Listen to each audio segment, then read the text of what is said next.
매주일 하나님께서 주시는 말씀을 통해서 저희들이 은혜를 받는데요. 특별히 목사인 저에게 먼저 은혜를 하나님이 주십니다. 또한 이렇게 창립 기념 감사 예배가 되면 더욱 더 그렇습니다. 하나님이 이 교회를 세우신 뜻이 무엇이고 목적이 무엇인가, 분명히 그것은 압니다. 알지만은 다시 한번 또 하나님께서 말씀을 통해서 확인해 주시는 그런 은혜를 제가 받기를 사모하는 마음으로 기다립니다. 그래서 쭉 사도행전을 읽는 가운데 하나님께서 오늘 이 본문의 말씀을 저에게 주셨어요. 그러시면서 오늘 사도 바울이 자기의 생명을 조금도 아끼지 아니하면서 그 은혜의 복음을 전하려고 하는 그 바울의 마음, 그 심령을 저에게 주시면서 나도 이제 온 힘을 다해서 어떻게 보면 마지막 질주를 하는 것 같이 우리 성도들과 함께 그렇게 달려가야겠구나 라고 하는 그런 그림을 하나님이 저에게 보여주셨어요. 그래서 오늘 설교 제목을 시작, 이제 일어나 달려갑시다 라고 이렇게 정했습니다. 여러분, 사도행전 20장의 이 배경을 이렇게 좀 보면 사도 바울이 1차, 2차, 3차 선교 여행을 가는데 이 3차 선교 여행을 쭉 이제 하면서 그리고 이제 다시 돌아오게 됩니다. 돌아올 때 사실은 에베소라고 하는 지역에서 3년을 머물렀기 때문에 다시 돌아올 때는 거기를 분명히 들려야 되거든요. 그런데 바울이 들리질 않아요. 그리고 그 밑에 있는 밀레도라고 하는 곳에 가게 됩니다. 여러분 지도를 보시면요, 저 위에 예루살렘 맨 밑에 이쪽에 있죠. 근데 위로 가면 수리아 안디옥이 있어요. 거기서부터 출발을 해요. 그래서 바울의 선교 여행이 이제 동역자들과 함께 쭉 가게 되고 십자가 그림이 있는 데가 다 교회를 세운 곳이에요. 분명히 중간쯤 가면 저기 보면 에베소라고 하는데 있어요. 근데 그 밑에 내가 파란 줄로 동그랗게 쳐놨잖아요. 그게 밀레도인데 에베소 밑에 있는 거예요. 근데 사실 에베소에서 3년 이상을 목회했기 때문에 다시 고린도까지 갔다가 고린도에서 다시 돌아오는 그 길에 에베소를 들려야 될 거가 마땅한데 들리질 않고 밀레도로 갔어요. 그리고서 밀레도에서 에베소에 있는 장로들을 오라고 사람을 보내서, 그때는 셀폰이 없으니까 사람을 보내서 오도록 합니다. 그래서 장로님들이, 에베소에 있는 교회 장로님들이 밀레도로 내려오게 됩니다. 그리고 바울이 그 장로님들에게 은혜의 그 말씀께 그 에베소 교회를 든든히 세울 수 있도록 부탁을 합니다. 그리고 마지막 당부를 해요. 그리고서 자기는 이제 예루살렘으로 가겠다고 이야기를 합니다. 그때 사람들이 말립니다. 예루살렘에 가게 되면 환란이 있고 핍박이 있고, 그리고 분명히 당신은 배신자로 몰리게 돼서 유대교에서 이제 기독교인이 되었으니까 예수님을 핍박하던 사람이 이제 예수님을 전하는 자가 됐기 때문에 그 배신자와 같은 사람이란 말이에요. 그래서 거기에 있는 종교 지도자들이 당신을 가만히 두지 않을 거다. 그 예루살렘 가면은 위험합니다. 가지 말라고 이렇게 방부를 해요. 그러나 바울은 말합니다. 성령님께서 자에게 말씀을 주셨다. 거기에 가면 환난도 있을 거라고. 그렇지만 나는 이 은혜의 복음을 전하기 위해서 생명을 걸고 제가 가겠다라고 이렇게 말합니다. 그리고 예루살렘을 향해 가게 되죠. 예루살렘에 가게 되는 이제 그것은 사실은 동족들에게 복음을 전하기 위한 것이고, 그리고 더 나가서는 이제 예루살렘에서 다시 이제 출발을 해서 로마까지 가서, 그리고 그 당시에 마지막 땅끝이라고 생각했던 것이 서바나입니다. 서바나가 여기 서바나가 아니고 성경에 나오는 서바나는 스페인입니다. 스페인. 스페인을 바다 끝이니까 거기가 땅끝으로 생각을 했던 거예요. 그래서 거기까지 가서 복음을 전하는 것이 바울의 마음 가운데 있었던 결심이었던 것입니다. 자, 그래서 이제 예루살렘에 가게 되는 거예요. 그때 사람들이 말립니다. 그때 한 얘기가 오늘 이야기예요. 오늘 본문을 우리가 읽은 거예요. 자, 보라, 이제 나는 성령에 매여서 예루살렘으로 간다는 거예요. 너희들이 가지 말라고 하지만 나는 간다. 그러면서 뭐라고 말하죠? 거기 가면 뭐예요? 무슨 일을 당할지 모른다는 거예요. 몰라. 그런데 사실은 성령님께서 이미 자기에게 말씀하셨다는 거예요. 뭐라고 말씀하셨어요? 결박도 있고 환난도 나를 기다린다고 이렇게 말씀하셨다. 그렇지만 내가 그거를 두려워서 복음 전하는 일을 막을 수는 없다. 그래서 나는 내 달려갈 길, 주 예수께 받은 사명이 뭐냐? 하나님의 은혜의 복음을 증거하는 거. 그거를 내가 맞춰야 하기 때문에 나의 생명조차도 조금도 귀한 것으로 여기지 않고 내가 죽는 한이 있어도 가서 복음을 전하겠다 하면서 예루살렘으로 가게 되는 그런 장면이 오늘 말씀에 있는 것입니다. 바울은 복음 전하는 것 때문에 자기의 생명을 조금도 귀한 것으로 여기지 않고 그렇게 살았던 사람입니다. 그리고 죽일지 모르지만 자기의 사명은 복음 전하는 것이기 때문에 달려가겠다고 이렇게 말하고 있는 것입니다. 여러분, 삶이 어떻게 될 줄 누가 알아요? 그러니까 지금 사실은 날마다 준비하면서 바울처럼 살아가는 삶이 돼야 되겠죠. 우리의 삶도 마찬가지죠. 어떻게 보면 마지막 계주를 달리는 것 같은 그런 마음을 가지고, 항상 그런 마음을 가지고, 그게 뭐예요? 종말론적인 신앙이에요. 언젠가 우리 하나님 앞에 서게 되고 그날이 언제일지 우리도 모르잖아요. 그렇기 때문에 지금 마지막 계주를 하는 사람처럼 온 힘을 다해서 달려가는 삶을 바울만 사는 것이 아니라 저와 여러분도 그렇게 살아야 한다라고 하는 것을 말씀하고 있는 거예요. 바울만이 아닙니다. 모든 신앙의 선배들이 그렇게 살았고요. 저와 여러분도 주의 십자가의 길을 걸어가는 제자들이라고 한다면 마땅히 종말론적인 삶으로 오늘을 사는 삶이 마지막 계주를 달리는 것처럼 그렇게 온 힘을 다해서 달려가는 저와 여러분 될 수 있기를 바랍니다. 자, 그러면 어떻게 달려가야 할까요? 어떻게 우리가 달려가죠? 어떻게 보면 목회의 핵심과 같고 또 우리 교회의 영적 방향과 같은 것인데 달려가긴 달려가야 되는데 어떻게 달려가야 될까요? 제가 2박 3일 동안에 여기서 캘리포니아를 갔다 오는 일정이었어요. 지난 주에 수요일부터 제가 금요일까지 일정이었는데 사실 캘리포니아 2박 3일 일정은 그렇게 만만치 않은 일정이었습니다. 이제 설교도 준비해야 되고 여러 가지 또 사람 만나는 것도 계획해야 되고 뭐 그렇게 해서 준비를 해서 갔습니다. 갔는데 제가 아침에 이제 옷을 입고 갈 걸 다 챙겨놓고 그랬어요. 그런데 아침에 옷을 입었는데 뭔가 바지가 좀 안 좋은 거예요. 이렇게 쭈글쭈글하기도 하고 뭔가 묻어있기도 하고 그래서 다른 바지를 입어야 되겠다. 그리고 다시 바지를 갈아입고 허리띠를 거기서 빼서 끼고 그리고 이제 아내와 같이 제 딸이 라이드를 줘서 공항에를 갔습니다. 뭐 사람이 많이 왔죠. 뭐 공항에 그렇잖아요. 휴일이니까. 그래서 이제 일찍 나가서 미리 준비를 하고 대비해서 일찍 나갔어요.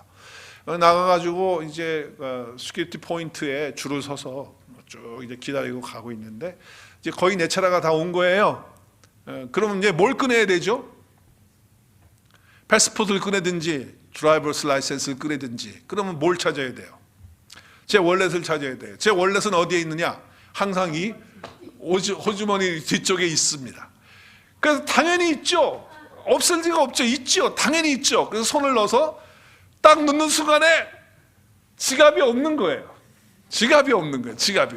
얼마 안 있으면 나 바로 이제 스케이트 거기 통과해야 되는데 딱 만드는데 지갑이 딱 없어요. 그 순간 스쳐가는 순간은 뭐냐? 아침에 바지를 갈아입었는데 허리띠만 갈아 꼈지 뒤에 있는 주머니에 있는 이 월렛을 바꿔 넣지를 않았어요. 이 바지에다가. 하늘이 노래요. 일평생 비행기 타면서 처음 있는 경험을 한 겁니다. 열심히 달려왔습니다. 그리고 준비했습니다. 그리고 왔는데 진짜 중요한 걸 놓치고 나니까 그 월렛이 없으니까 뭐 아이디가 없으니까 이 포토 아이디가 안 된대. 그래서 저는 이제 핸드폰을 꺼내서 제가 드라이버 라이센스를 넣어놓고 뭐 소셜 넘버 다 사진 찍어서 해놨거든요. 뭐 혹시 몰라서 보험 증서 뭐 이런. 그래서 그거를 딱 보여주려고 이제 얘기를 했어요. 제가 월렛을 잊어버리고 안 갖고 왔는데 이거 있다 그랬더니 그 핸드폰으로 픽처 아이디는 억셉트가 안 된대. 이게 하드 카피가 돼, 하드가 그게 있어야 된다는 거예요. 뭐 패스포트나 아이디나 뭐 아니면 크레딧 카드나 뭐 있냐는 거야. 아무것도 없지. 그랬더니 너 저쪽으로 가라고 그러더라고. 그리고 집사람은 통과. 이제 갔죠, 집사람. 그리고 나는 이제 옆으로 빠졌어요. 1시간 정도밖에 이제 남지 않았어, 시간이. 그런데 그게 이제 하는 방법이 있더라고요. 있기는 없는 건 아니더라고 전혀. 시간이 걸려서 그렇지. 그래서 이제 절차를 밟아가지고 뭐 저의 이제 그 모든 그거를 갖다가 조회를 하더라고요. 전화로 다 조회하고 인포메이션 받고 그리고 뭐 워러 비디나 뭐 이런 비리 있으면 너 주소하고 이름하고 있는 거 있냐? 내가 그런 게 어디 갖고 와요? 아무것도 없다고. 그래서 주소를 적어주고 했더니 이제 전화를 해가지고 조회를 하기 시작하는 거예요. 그들이 나한테 몇 가지를 또 물어봐요. 그래서 대답을 다 하고 이제 그랬더니 이제 절차가 끝났는지 가서 뭘 해가지고 오더라고요. 그랬더니 따라오라고. 그래가지고서 이제 가는데 저는 특별히 이제 그게 걸린 사람이 돼가지고 박스가 원래 빨간 거나 까만 거나 회색 박스로 이렇게 올려가지고 스케이트를 하거든요. 그런데 주홍색, 빨간색 계통으로 갖고 왔어. 갖고 딱 갖다 놓고 내 걸 거기다 다 넣으래. 그래서 넣었어요. 세 통을 다 넣었어. 그랬더니 그건 자동으로 어디로 가냐면은 자동으로 검색대로 통과한 다음에 어디로 가냐면 또 검사하는 대로 또 가요. 자동으로 가더라고요. 그래가지고 다 꺼내가지고 그렇게 무슨 테이프 같은 걸로 다 하는 거예요. 다. 전부 다. 뭐 혹시 있나 해가지고. 그래서 이제 시간이 좀 걸렸는데 아슬아슬하게 보딩하는 한 5분 전에 제가 도착을 해가지고 집사람하고 같이 가게 됐습니다. 할렐루야. 제가 그거를 보면서 말씀을 또 계속 이 말씀을 묵상하면서 갔는데 결국 달려가는 것도 중요하죠. 열심히 달려가야죠. 그런데 중요한 핵심과 어떤 중요한 것을 놓친 상태에서 달려가면 그건 별 의미가 없다는 거예요. 그리고 오히려 시간만 더 걸릴 뿐이다라고 하는 것을 저에게 가르쳐 주셨어요. 그래요. 우리는 정말 달려가야 될 때 무엇을 가지고 어떤 것을 가지고 우리가 달려가야 되느냐 하는 것이 훨씬 더 중요한 것입니다. 빨리 가는 게 중요한 게 아니에요. 핵심을 놓쳐버리면 중요한 것이 없어버리면 아무것도 아닌 수가 될 수가 있다라고 하는 것이죠. 그래서 오늘 저는 우리가 바울처럼 열심히 달려가야 되는데 온 힘을 다해서 달려가는 정말 마지막 계주를 달리는 사람처럼 그렇게 달려가야 되는데 무엇을 가지고 어떻게 달려갈 것이냐라고 하는 것을 생각하게 됐어요. 오늘 두 가지. 꼭 오늘 창립기념 예배를 드리면서 하나님께서 우리 교회를 통해서 또 저와 여러분을 이곳에 불러주셔서 함께 힘있게 달려가게 하셨는데 무엇을 가지고 달려갈 것이냐? 두 가지를 가지고 달려가자 라고 하는 말씀을 가지고 함께 나누려고 합니다. 그러니까 그 중에 첫 번째가 뭐냐? 첫 번째는 한번 같이 읽겠습니다. 시작. 성령의 감동과 역사하심으로 힘껏 달려갑시다. 성령의 감동과 역사하심으로 가야 되는 거예요. 이 말은 다른 말이 아닙니다. 오늘 말씀에 보십시오. 말씀에 보면 22절에 뭐라고 그래요? 성령에 매여 그랬어요. 바울이 성령에 매여서 사람들이 가지 말라고 하는데 예루살렘에 가겠다는 거예요. 성령에 매였다는 건 성령님 우리를 매고 묶는 그런 분이 아니에요. 성령님 우리에게 자유를 주고 기쁨을 주고 평안을 주는 분이시지 우리를 매어놓는 분이 아니거든요. 근데 왜 바울은 매였다고 이렇게 말할까요? 강조하기 위해서 그런 거예요. 강조하기 위해서. 내가 성령에 매였다는 것은 내가 성령의 감동과 역사하심으로 이런 뜻이에요. 그래서 강한 어떤 것을 강조하기 위해서 말씀하고 있는 거죠. 그 밑에도 보면 뭐라고 그래요? 23절에 보면 오직 뭘로요? 성령이 자기 성령께서 어떻게 했다는 거예요? 결박이 있고 환란이 있고 그것들이 나를 기다리고 있다라고 성령께서 말씀을 해주셨다는 거예요. 그러니까 늘 성령의 감동과 인도와 그 역사하심 속에서 살았던 바울의 모습이라는 것을 알 수가 있는 것이죠. 자, 그렇기 때문에 이 이야기는 뭐냐? 성령에 매인다. 오직 성령을 따라서 그분의 증언을 따라서 성령을 강조하는 이유는 성령의 감동과 그 역사하심으로 우리 인간의 어떤 수준에서 어떤 인간의 한계에서 벗어나고 뛰어넘는 그런 신앙생활을 해야 한다라고 하는 거예요. 우리가 신앙생활을 할 때 너무나도 많은 부분에 우리는 자기 한계에 머물러 있는 인간적인 수준에 머물러 있는 그런 때가 너무나도 많이 있다는 것을 알 수가 있어요. 여러분 만약에 우리 교회가 함께 주님이 우리를 불러주셔서 이곳에 모아주셨는데 예배드리고 함께 교제하고 말씀 나누고 기도하고 찬양하고 이렇게 하잖아요. 우리가 이렇게 하는데 여기 안에 성령님의 감동과 성령님의 역사하심이 없이 그냥 우리끼리 모였다가 우리끼리 그냥 헤어진다? 그럼 이건 교회가 아니죠. 그냥 어떤 세상의 단체에 불과하지 이게 무슨 교회입니까? 교회 안에는 반드시 하나님의 그 역사하심, 특별히 성령의 감동과 그 성령의 역사하심이 있어야 될 줄로 저는 믿습니다. 그래야 교회인 거예요. 그러면 성령의 감동과 성령의 역사가 있으면 어떤 현상이 일어나느냐? 인간의 생각이나 인간의 판단이나 인간의 한계를 뛰어넘는 어떤 하나님의 역사를 우리에게 보여주는 것이라는 거예요. 그것이 바로 교회라는 것이죠. 성령의 감동과 역사하심으로 우리는 달려가야 되는 거예요. 인간적인 한계를 뛰어넘으면서 달려가는 우리 교회가 되라고 하는 말씀으로 저는 받았습니다. 오늘 이 아침 저와 여러분이 똑같은 동일한 말씀을 받기를 원해요. 앞으로 우리 교회가 나가야 되는, 달려가야 되는 그 길은 뭐냐? 뭘 가지고 달려갈 것이냐? 성령과 감동의 그 역사를 가지고 함께 힘차게 달려가십시다. 할렐루야. 그래야 하나님이 원하시는 교회로서 아름다운 역할을 감당할 수 있게 되는 것이죠. 만약에 성령의 감동과 역사하심이 없다면 그 사람은 그리스도인이 아니죠. 늘 성령이 우리를 인도하시고 역사하시고, 내가 신앙생활을 열심히 한다고 하는데, 교회는 열심히 다닌다고 하는데 자기의 어떤 감정의 벽을 뛰어넘지 못하고 있다? 맨날 자기 감정에 걸려가지고 그걸 하나 못 넘겨가지고서 그냥 믿는 사람인지 안 믿는 사람인지 분간할 수 없다고 한다면, 그러면 그분 안에는 성령의 감동과 역사가 없는 거예요. 그 어떻게 그리스도인이라고 말할 수가 있겠어요?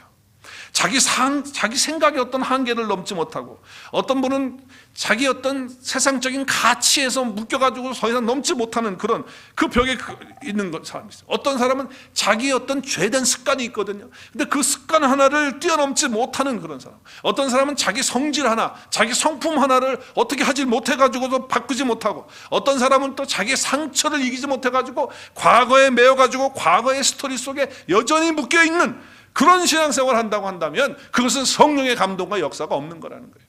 우리는 이제부터 일어나서 성령과 그의 역사하심이 있는, 그 감동이 있는 신앙생활이 되어질 수 있기를 주의 이름으로 축복합니다. 우리 교회가 이제 그렇게 나가기를 바랍니다. 우리 함께 그렇게 달려가십시다. 할렐루야. 성령의 감동과 그 역사를 통해서 인간적인 한계를 뛰어넘는 신앙생활을 하자는 거예요. 말씀을 전하는 목사인 제가 성령의 감동 없이, 성령의 역사 없이 내 생각으로 말씀을 전한다면 그게 설교가 됩니까? 그건 설교 아닙니다. 그거는 세상에 그냥 강연이고 강의지 설교가 아니에요. 듣는 여러분도 마찬가지예요. 여러분이 들으실 때 성령의 감동으로, 그 성령의 역사하심으로 말씀을 들어야지, 그냥 내 생각에 사로잡혀 가지고서 말씀을 듣고 있다고 한다면, 그래서 내 생각에 걸리면 그냥 그 말씀은 받지 않고 그냥 없는 것으로 생각한다고 한다면, 그것은 하나님의 역사가 나타나지 못하는 거죠. 여러분이 말씀을 듣고 받을 때마다 성령이 여러분 각자에게 직접 주시는 레마의 말씀으로 성령의 감동과 역사가 있으시기를 주의 이름으로 축복합니다. 그래야 우리의 삶이 바꿔지는 거예요.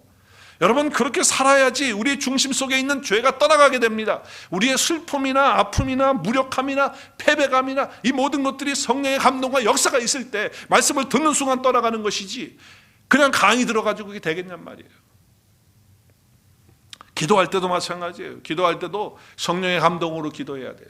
그냥 나 혼자서 기도하는 것처럼, 그냥 독백하는 것처럼, 그냥 아무도 없는 벽에다가 그냥 이야기하는 것처럼 그렇게 기도하는 그런 기도가 된다면 무슨 거기서 역사가 일어나겠어요? 기도할 때 하나님의 성령이 내 안에서 감동을 주시고 음성을 주시고 오늘 바울처럼 역사하시고 하는 이런 은혜가 있을 때 응답이 일어나는 것이고, 인간적인 차원을 뛰어넘는 영적인 세계가 열려지는 그런 기도가 될 줄로 믿습니다. 우리가 그 일을 위해서 달려가야 돼요. 우리는 모든 인간적인 그런 부분을 다 갖고 있는 연약한 존재들입니다. 그래서 기도할 때도 보면 전부 내 중심적으로 기도할 때가 많잖아요. 저도 그래요. 내가 갖고 싶은 거, 내가 원하는 거, 그거 하기 위해서 나가는 때가 있단 말이죠. 그러나 그렇게 기도를 시작했다 할지라도 기도하는 가운데 성령의 감동이 있고 그 역사가 있어서 나의 모든 자아의 그런 것들이 십자가에 못 박혔다고 하는 사실을 다시 한번 확인받으면서 감사하면서 하나님 앞에서 오늘 찬양한 대로 나의 주인 삼은 모든 것들을 다 내려놓는 그런 은혜를 통해서 하나님의 영광을 나타내는, 그리고 기도의 응답의 역사가 이루어지는 그런 은혜가 있어지기를 바라는 것이죠. 기도뿐만 아니라 찬양과 예배도 마찬가지입니다. 성령의 감동과 역사하심으로 해야 됩니다. 찬양의 가사에 뭐 하나님이 나오고 예수님이 나오고 성령님이 나오고 뭐 은혜가 나오고 뭐 감사가 나오고 그런 단어가 나온다고 해서 그 찬양이 다 찬양이 아닌 거예요. 우리가 어떤 찬양을 하든지 간에 성령의 감동을 통해서 하는 그런 찬양이 돼야지, 그렇지 않으면 그냥 세상 노래하고 뭐가 다르겠어요? 가라오케 부르는 거하고 노래방 가서 노래 부르는 거하고 뭐가 다르겠어요? 성령의 감동과 역사하심으로 우리의 영으로 부르는 찬양이 되고 또 그런 예배가 될 수 있기를 바랍니다. 하나님 아버지의 이름을 부를 때 말이죠, 오늘도 아버지 사랑합니다 이렇게 고백할 때 그냥 마음속에서 감동이 있고 은혜가 있고 말이죠, 주님께서 나를 위해서 해주신 그 은혜에 대한 그런 감격이 넘치고 말이죠. 주의 임재가 우리 가운데 있고 주의 통치하심이 우리 가운데 있는 그런 가득히 임재하시는 그런 역사가 예배와 찬양 가운데 있어야 되죠. 그때 더럽고 추한 모든 죄가 떠나가고 진정한 회개의 역사가 우리 가운데 일어나면서 변화가 되어지면서 결단하는 그런 삶을 살 수가 있는 거예요. 내 힘으로 안 되잖아요. 성령의 감동과 그 역사하심으로 가능하게 되는 줄을 믿습니다. 그래야 회개에 합당한 열매가 맺혀지는 거예요. 그래서 성령의 감동과 역사하심으로 힘을 얻어서 나갈 때 멈출 때는 멈출 수 있고 참을 때는 참을 수 있고 그리고 또 더 나가서 해야 할 때는 할 수 있는 그런 힘을 얻게 되는 것이죠. 자, 그럼 구체적으로 어떻게 성령의 감동과 역사하심으로 시작해야 되냐면 다른 거 없습니다. 간단하게 제가 말씀드려요. 여러분 기도하는 가운데 혹시 예배하는 가운데 성경 읽는 가운데 찬양하는 가운데 성령의 감동과 역사하심이 오게 되면요, 절대로 지체하거나 머뭇거리나 그러지 마세요. 그냥 여러분 그냥 마음을 여세요. 그리고 마음속에 정말 하나님께서 주시는 은혜가 있어요. 막 눈물이 나요. 그럼 우세요. 막 눈물이 나는데 내가 또 울고 앉아있으면 옆에 있는 저 사람이 나를 보면서 무슨 사연이 저렇게 많아서 울고 있을까 이렇게 생각할까봐 그것이 두려워서 눈물을 그냥 흘리는 걸 멈추고 그러지 마시고 성령께서 감동을 주시고 역사를 주실 때 이제 앞으로 우리 교회 이제 다 여기다 크리넥스 앞에 다 갖다 놓으려고 그래요. 다 앞에다. 그래서 여러분 감동이 와서 눈물이 오면 그냥 마음껏 우세요. 큰 소리로 찬양하고 싶은 마음이 올라옵니까? 그럼 큰 소리 찬양하세요. 서서 갑자기 찬양하고 싶으세요? 그러면 다른 사람이 저 사람 왜 저래? 그런다 할지라도 사람 신경 쓰지 말고 성령께서 나에게 감동을 주시면 일어나서 찬양하세요. 내가 오늘 이렇게 손 들고 찬양하면 일주일 동안 무슨 힘든 일이 있어가지고 평소에는 손도 안 들던 사람이 갑자기 손을 들지? 이런 생각하면 어떨까? 이런 생각하지 마시고 손 들고 싶은 마음이 있으면 하나님 손 든다는 게 뭡니까? 내가 하나님께 항복합니다. 하나님 내가 나의 모든 것도 하나님께 드립니다. 뭐 여러 가지 의미가 있을 거 아닙니까? 하나님께 손 들고 싶은 마음이 들면 그냥 주체 없이 드시면 돼요. 성령의 감동 주시는 대로 하시란 말이에요. 내 생각대로 기도를 하려고 하는데 내 생각대로 기도가 안 돼요. 그래서 말이 막히면서 막 혀가 꼬부러지면서 이상한 말이 나오려고 그래요. 그럼 이게 뭐지? 이거 왜 이러는 건지 내 옆에서 사람들이 보면 이것도 이상하게 생각하는 거 아니야? 이렇게 하지 마시고 그냥 말하세요. 그럼 그것이 방언이 되는 거 아닙니까? 그러니까 성령께서 역사하시고 또 말씀하시는 대로 감동을 주시는 대로 그렇게 하시면 좋아요.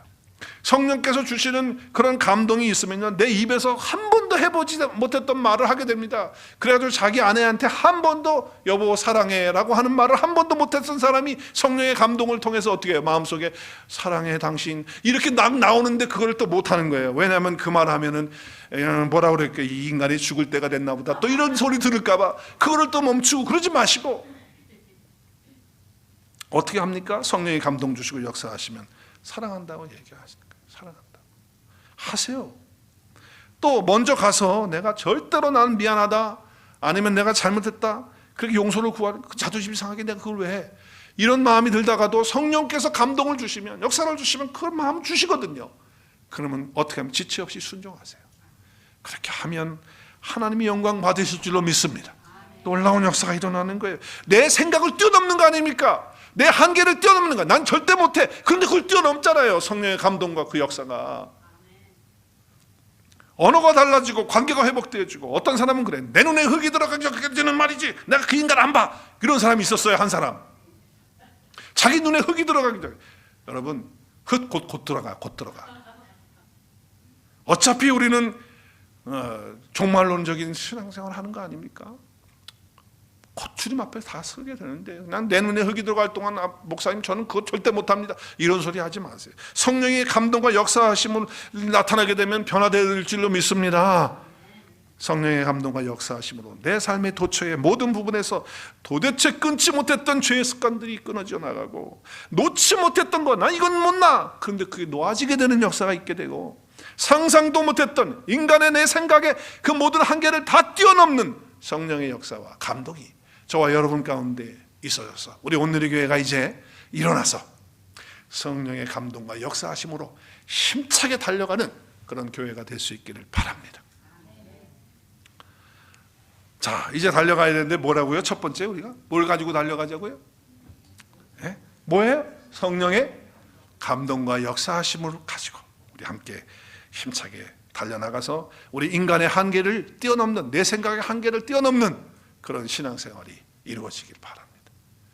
자, 두 번째는 오늘 말씀에서 은혜의 복음으로 가는 거예요. 은혜의 복음으로.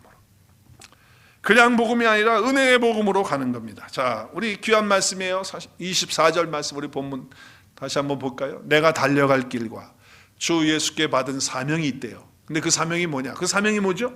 하나님의 은혜의 복음을 증언하는 일. 그것을 마치려 하면은 나의 생명도 조금도 귀한 것으로 여기지 아니한다. 사도 바울은 그냥 복음이라고 말하지 않고 앞에 붙였어요. 뭐라고 붙였어요? 하나님의 은혜의 복음. 은혜가 뭡니까? 은혜가 반주하시는 집사님 이름이 아니에요. 은혜는 뭡니까? 거저 주는 거예요. 공짜예요. 거저 주신 거예요. 거저.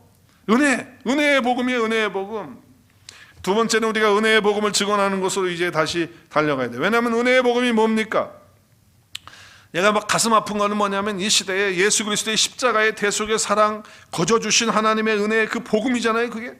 근데 그것이 교회 안에 또 기독교라고 하는 종교 안에 그것이 울타리에 갇혀버리는 일이 너무 많아요. 이게 무슨 얘기냐면 은혜로 우리가 복음을 받아서 그렇게 신앙생활을 해야 되거든요. 그런데 그게 아니고 나의 어떤 것을 가지고 하려고 하는 거예요. 신앙생활이. 그래서 율법적으로 신앙생활해요. 내가 뭘 잘하면 하나님이 나를 잘 봐서 그래서 축복도 해주시고 병도 낫게 해주시고 그리고 복도 주시고 내 자손도 잘 되게 해주고 그러니까 내가 교회 열심히 봉사하고 열심히 뭘 하고 이렇게 해서 하나님의 눈에 들게끔 하는 것이 신앙생활로 착각하고 있단 말이에요. 그건 은혜의 복음이 아니에요. 뭘 열심히 하는 것으로 신앙을 대체하는 건 말도 안 되는 거예요. 그것이 근데 교회 안에 있다는 거예요. 그것이 기독교 안에 있다는 거예요. 그것을 자리 잡고 있는 게 그것이에요. 은혜의 복음을 가지려고 하는 그 모든 것이 자꾸 희석이 되어지는 그런 일이 교회 안에서 기독교 안에서 있다라고 하는 것이죠. 은혜의 복음 안에는 무엇이 있나요? 은혜의 복음 안에는요, 내가 쌓아놓은 행위가 있어요, 없어요? 그거 없어요. 그거 없어요. 은혜의 복음 안에는 없어요. 하나님이 얼마나 좋으신 분이신가, 그게 있는 거예요. 하나님이 나를 얼마나 사랑하시는가, 그게 있는 거예요. 하나님께서 나를 이렇게 사랑하셔서 자기 아들을 내어주시고 십자가에 죽게 하시고 부활케 하셔서 나에게 그 영원한 생명을 주셨고 지금도 그 구원의 역사가, 그 은혜가 나에게도 주어지고 있다, 지금도 나에게 임하고 있다라고 하는 것, 그것이 은혜의 복음이거든요. 근데 그것을 증언해 주는 것, 말하는 걸로만 끝나는 것이 아니고 오늘 말씀에 보니까 뭐예요? 우리의 인격을 통해서 표출돼야 되는 거예요. 무엇보다도 내 자신이 하나님의 은혜의 복음을 받아야 돼요. 나를 지으신 하나님, 나를 구원하신 하나님, 나를 위해서 자기 아들까지 내어주신 그 하나님, 그리고 그 아들은 나를 위해서 죽어주신 그 은혜, 그래서 내가 하나님의 자녀가 되도록 한 그 신실하신 하나님의 그 사랑이, 그 은혜가 나에게 먼저 와야 되는 거죠. 여러분, 하나님이 예수 그리스도 안에서 우리를 어떻게 받아주셨어요? 있는 모습 그대로 받아주셨어요. 있는 모습 그대로. 이것이 은혜의 복음인 줄로 믿습니다. 어떤 조건이 충족되었기 때문에, 내가 무엇을 잘했기 때문에 주어진 것이 아니에요. 그냥 나를 사랑하셔서 나를 받아주신 것이에요. 이것이 은혜의 복음이라는 거죠. 자, 그러면 나를 하나님이 예수 그리스도를 통해서 그냥 있는 모습 그대로 받아준 것이 은혜의 복음인데, 이 은혜의 복음이 내 안에 있다면 우리는 어떻게 될까요? 내 옆에 있는 사람, 내 아내, 내 남편으로부터 시작해서 주변에 있는 모든 사람들, 특별히 우리 교회 안에 있는 성도들을 어떻게 해야 돼요? 어떻게 해야 돼요? 부족함이 있음에도 불구하고, 연약함이 있음에도 불구하고, 내 마음에 쏙 들지 않는 것들이 많이 있다 할지라도 어떻게 해요? 어떻게 해요?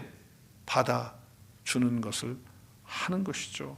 왜냐하면 하나님께서 나를 그렇게 받아주셨기 때문에, 그 은혜의 복음이 나에게 와 있다면 나는 그 은혜의 복음으로 다른 사람들을 그렇게 그대로 받아주는 것이죠.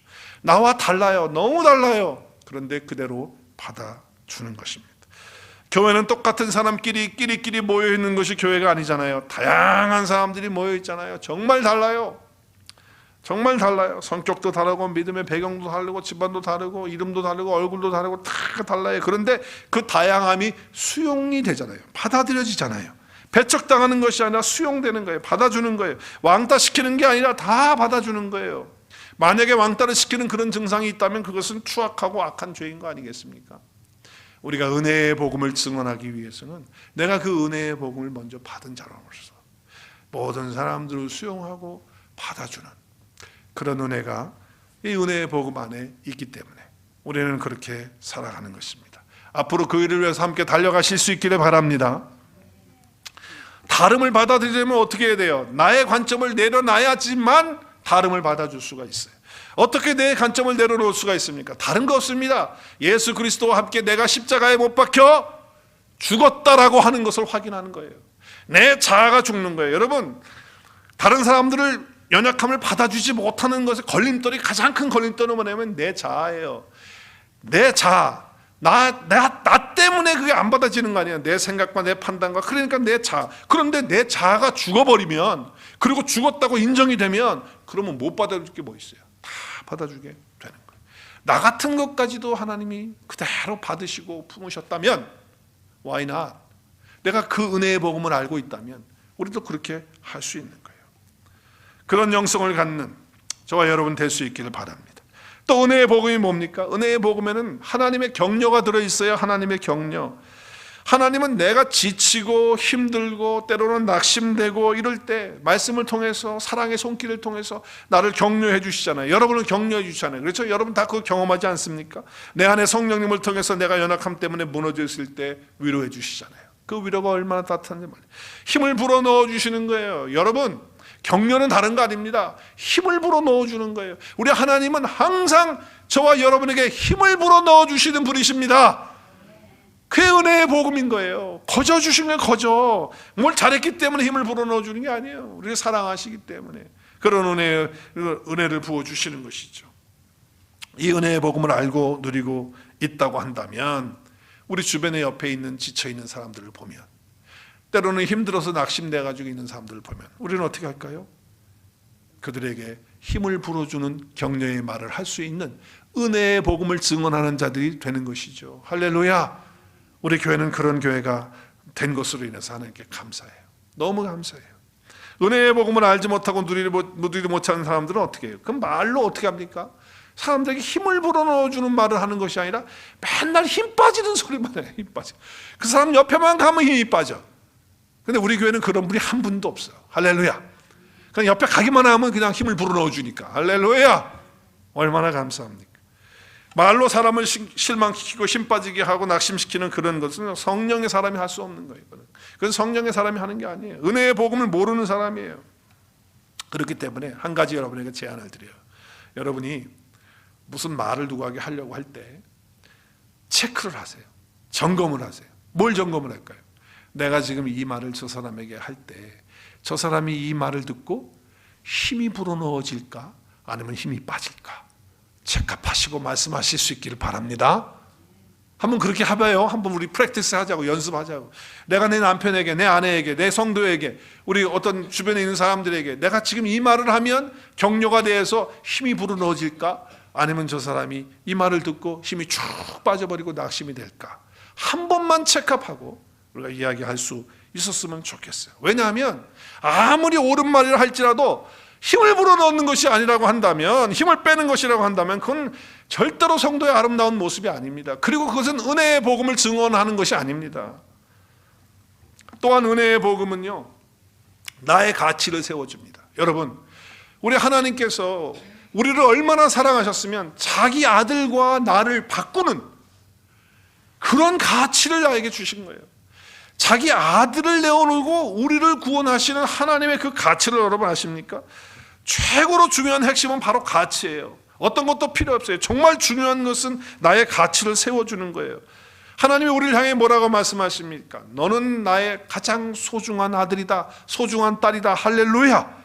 아름다웠고 보배롭고 존귀한 자가 바로 너다라고 성경은 계속해서 우리에게 말씀하지 않고 있습니까? 우리 자신에 대한 가치를 하나님은 계속해서 알려주시고, 너가 어떤 존재냐, 네가 얼마나 가치 있는 사람인 줄 아냐 말이지.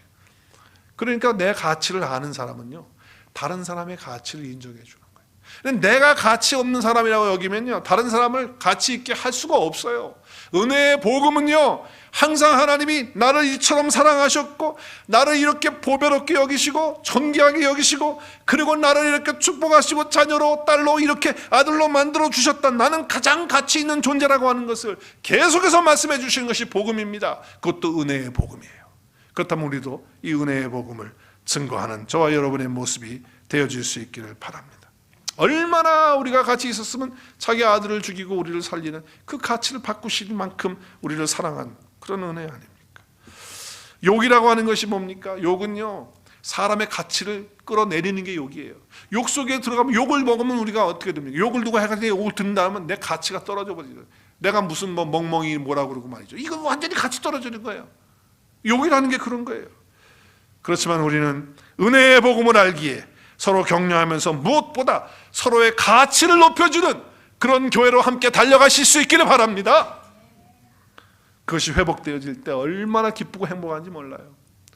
사실 저는 뭐 인물도 환하지 못하고 뭐 피부 색깔도 그렇고 이러면 뭐 내놓을 거 없거든요. 근데 우리 염장로님이 저를 처음 만났을 때, 우리 교회 와서 금요 예배 오셨을 때 처음 저를 만나는 순간 하신 말씀이 있어요.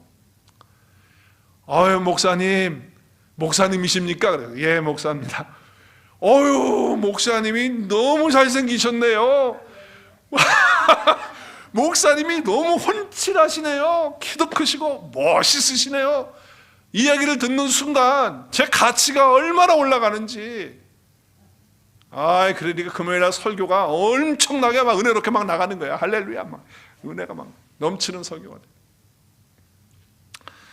하나님의 자녀의 가치, 저와 여러분이 가지고 있는 거 아닙니까? 하나님을 찬양하고 예배할 수 있는 가치, 저와 여러분이 가지고 있는 거 아니에요? 무엇보다도 하나님이 나를 사랑하신다는 그 가치를 서로 세워주는 그런 은혜의 복음을 증언하는 일에 함께 일어나서 힘차게 이제부터 달려가십시다. 네. 하나님이 모든 것을 우리에게 다 예배해 주시고 축복해 주셨어요. 그런 가치를 가지고 있으니까 그렇게 세워가실 수 있기를 바라요.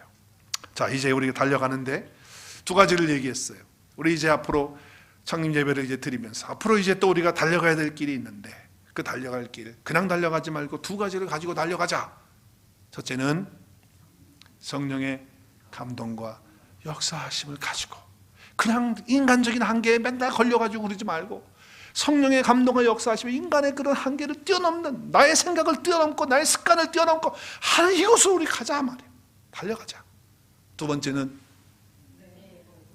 은혜의 복음. 그 은혜의 복음에 대한 설명을 제가 드렸어요.